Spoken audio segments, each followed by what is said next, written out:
All right, this last video on the binomial distribution is how to find the mean, variance, and standard deviation.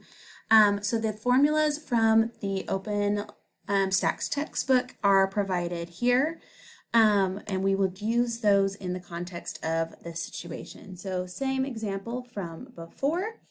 Now, if I wanted to make an entire probability distribution table for this situation, since n is equal to 200, I would have to go from 0, 1, all the way up to 200.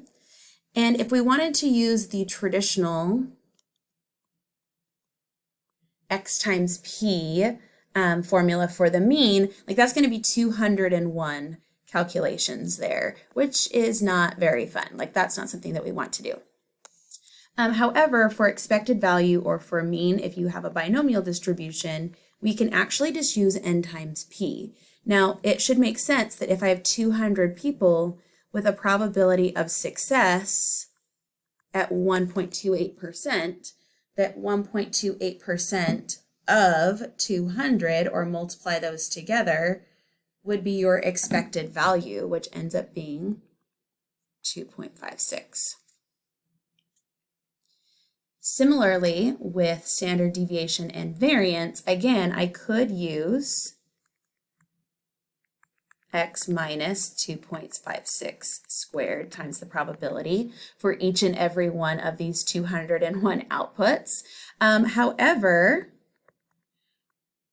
it just so happens that our variance is n times p times q, where q is 1 minus p always. That's the probability of failure.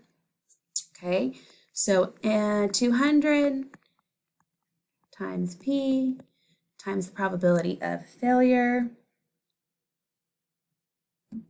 So subtract from 1.9872. And we get 2.572. But because of the squaring of the variance, that's like people squared, which it does not match my units for the mean. So I'm going to take the square root of that to find the standard deviation, and then my units will match. So the square root of the variance is 1.59 people. And that's how you use these equations to find the mean, variance, and standard deviation of a binomial distribution.